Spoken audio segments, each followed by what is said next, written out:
राम राम।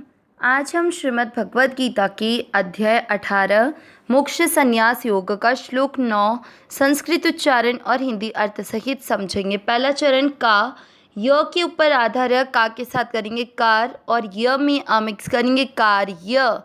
मी के बाद में आधा तमित, ये व पे अ मिक्स करेंगे मित ये व।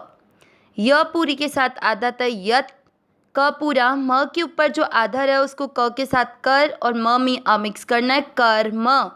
पहला चरण फिर से कार्यमित्येव यत् कर्म। दूसरा चरण नि य त दोनों अक्षर पूरे, दोनों में अ मिक्स करेंगे नियत। शब्द पूरा आने के बाद त पे अनुस्वार आधा म, नियतम क्री। क्री में क्र का मतलब हुआ क आधा और र पूरा। क्र पर ई की मात्रा क्री, य में अ मिक्स करेंगे क्रियते। क्रियते के बाद में अवग्रह है, आपको अवग्रह के कारण ते की मात्रा को लंबा खींचना है क्रियते। और फिर जू के ऊपर जो आधा र है उसको लंबा खींचते हुए, ते को लंबा खींचते हुए आधे र को पढ़ना तेर जुना, न में अ मिक्स किया क्रियतेर्जुन। सेकंड चरण फिर से नियतम क्रियतेर्जुन। पहला और दूसरा चरण साथ में कार्यमित्येव यत् कर्म नियतम क्रियतेर्जुन। तीसरा चरण स पूरा स में अ मिक्स करेंगे स के बाद में जो लिखा उसका मतलब हुआ अंग। अंग आधा है और ग पूरा है, तो अंग स के ऊपर बिंदी लगाएगा आधे ना के संग, ग में आ मिक्स करेंगे संग। शब्द पूरा आने के बाद ग पे अनुस्वार आधा म, संगम। आधे त के साथ य पूरा त्य और त्य के साथ आधा क त्यक। फिर आधे त के साथ त्वा त्यक्त्वा। फल दोनों अक्षर पूरी, दोनों में अ मिक्स करते हुए ल पे अनुस्वार जो है आधा म उसको पढ़ेंगे फलम। च में आई की मात्रा तो चई, व में अ मिक्स करेंगे चैव। तीसरा चरण फिर से संगम त्यक्त्वा फलम चैव। चौथा चरण स में अ मिक्स करेंगे स, आधे त के साथ या त्याग, ग में अ मिक्स करेंगे त्याग। ग में अ की मात्रा तो विसर्ग को पढ़ेंगे ह त्याग। सा के बाद में मात्रा के अंदर त आधा लिखा है, उसके पास छोटी सी लाइन है वो भी आधा त है, तो आधे त को आप सा के साथ करेंगे सात। फिर आधा त एक और बच गया, वो हो गया त और व पर ई की मात्रा त्वी, सात्वी। देखिए दो त आ रहे हैं, ध्यान से समझना। सा के साथ में आधा त पढ़ा पहले सात, ठीक है। फिर एक आधा त और दिख रहा है, उसको पढ़ेंगे त्वी, सात्वी को। म त दोनों अक्षर पूरे, दोनों में अ मिक्स करेंगे मत। त में अ की मात्रा तो विसर्ग को पढ़ेंगे ह मतः। चौथा चरण फिर से सत्यागः सात्विको मतः। तीसरा और चौथा चरण साथ में संगम त्यक्त्वा फलम चैव सत्यागः सात्विको मतः। पूरे श्लोक का उच्चारण एक साथ। कार्यमित्येव यत् कर्म नियतं क्रियतेर्जुन संगम त्यक्त्वा फलं चैव सत्यागः सात्विको मतः। एक बार फिर से कार्यमित्येव यत् कर्म नियतं क्रियतेर्जुन संगम त्यक्त्वा फलं चैव सत्यागः सात्विको मतः। हम अभी पिछले श्लोकों से सुनते आ रहे हैं 3 प्रकार के त्याग में 2 प्रकार के त्याग हम पिछले श्लोकों में सुन चुके हैं, जिसमें हमने तामस त्याग और राजस त्याग के बारे में जाना। तामस त्याग के बारे में हमने सुना कि जब मनुष्य जो नियत कर्म है, मतलब जो हमारे वर्ण आश्रम परिस्थिति के अनुसार हमारे लिए डिसाइड कर रखे हैं, नियत कर रखे हैं कि आपको ये कर्म तो कम से कम करने ही चाहिए, उन नियत कर्मों को भी मोह के मोह में फंसकर त्याग कर देने को हम तामस त्याग कहते हैं।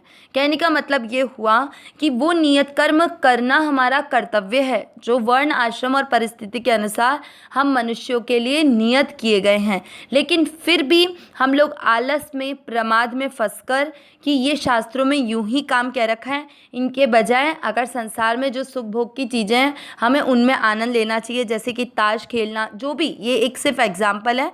आप कुछ भी ऐसी चीज़, जैसे सोने में ज़्यादा आनंद आ रहा है तो वो किया, आलस प्रमाद मतलब जो चीज़ आप कर सकते हैं वो काम न करके जो आपके लिए नियत किया गया है। जैसे आप ब्राह्मण हैं तो आपको दक्षिणा, आपको ब्राह्मण हैं तो आपको ये जो बलि वैश्वदेव, जो भी अलग अलग शास्त्रों में नियत कर रखे हैं उन कर्मों को आपने नहीं किया। क्षत्रिय हैं तो आपने अपने कर्तव्य कर्म युद्ध से विमुख होकर आपने आलस प्रमाद को अपना साधन मान लिया और कह दिया कि मैंने तो कर्तव्य कर्मों में ही दोष है इसलिए उन कर्मों का ही त्याग कर दिया है। तो ये त्याग नहीं होता है, ये मोहपूर्वक उस कर्तव्य कर्म से विमुख होना केवल आलस और प्रमाद के कारण, तो इस त्याग को तामस त्याग कहा जाता है। इसके बाद में हमने सुना राजस त्याग। राजस त्याग ये त्याग होता है कि जिसमें हम लोग उन कर्मों को ही दुख मान लेते हैं। हम ये सोचते हैं कि इन कर्मों को करने से शारीरिक परिश्रम होगा, इस शरीर को क्यों दुख देना, क्यों तकलीफ देनी, केवल इसको सुख और आराम मिलना चाहिए। इसलिए सुख और आराम प्रदान करने के लिए हम लोग शारीरिक परिश्रम के भय से कर्मों का त्याग कर दें, उस त्याग को राजस त्याग कहते हैं। ये दोनों प्रकार के त्याग दिखने में हैं, लेकिन इनके त्याग का फल कुछ भी नहीं होता, क्योंकि हमने सुना है त्यागात् शांति रनंतरम, मतलब त्याग के बाद आपको शांति मिलनी चाहिए। लेकिन जब आप राजस और तामस त्याग करते हैं तो कभी भी शांति हो नहीं सकती। कारण क्या? क्योंकि ये कर्तव्य कर्म आपको संसार से जोड़े रखते हैं। जब आप राजस त्याग कर रहे हैं तो आप सुख आराम में फंस रहे हैं, तो आप कर्मों के बंधन से मुक्त नहीं हुए। और जब आप आलस प्रमाद में फंसकर मोहपूर्वक कर्तव्य कर्म का त्याग कर रहे हैं तो आप तामस त्याग कर रहे हैं, लेकिन फिर भी आप संसार से जुड़े हुए हैं, कर्मों के बंधन से मुक्त नहीं हुए। तो ये दोनों आपको शांति प्रदान नहीं कर सकते। अब अंतिम त्याग है सात्विक त्याग, जो भगवान की दृष्टि में वास्तविक त्याग है, और ये त्याग करने वाले को ही शांति प्रदान होती है, प्राप्त होती है। क्यों?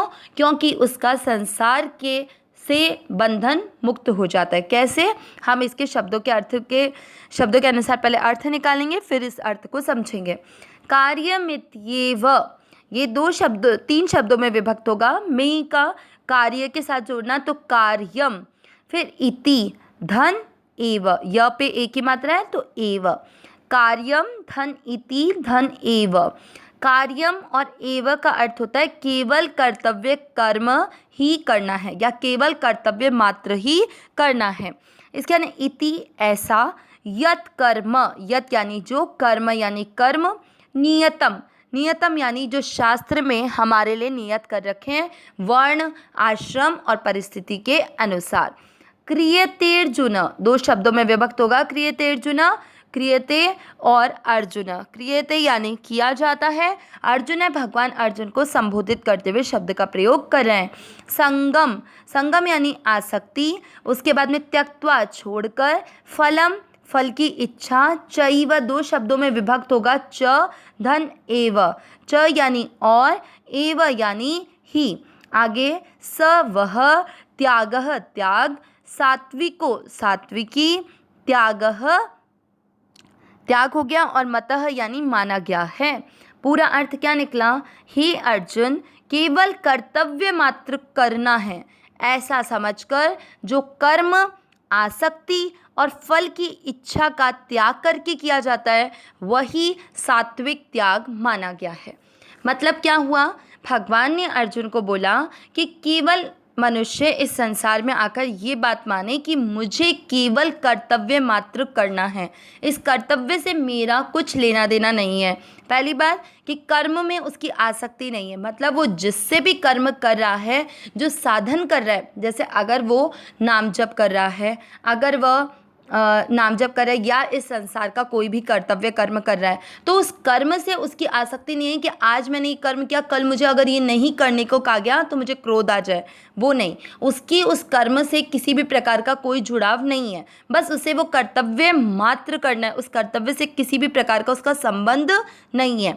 उसके बाद में उसने फल की इच्छा का भी त्याग कर दिया कि जो वो कर्तव्य कर्म कर रहा है लोग उसको देखकर उसको अच्छा समझे, उसको आदर सम्मान दे, उसकी यश गाएं, ऐसा उसके मन में कोई भाव नहीं रहता। तो उसने फल की इच्छा का भी त्याग किया और जो कर्म करने में जो भी साधन काम में आते हैं उनसे भी उसकी कोई आसक्ति ममता लगाव नहीं है। तो इस तरह से उसने आसक्ति का भी त्याग किया और फल की इच्छा का भी त्याग किया।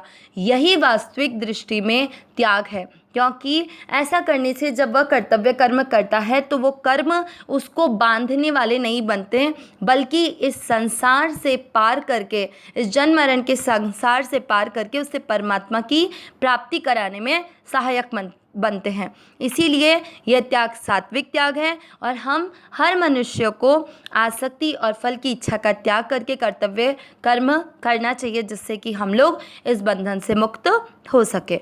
अविनाशी सहज सुख राशि हे नाथ, हे मेरे नाथ, मैं आपकी शरण में हूँ, आप कृपा करें मैं आपको भूलूँ नहीं। नारायण नारायण नारायण नारायण।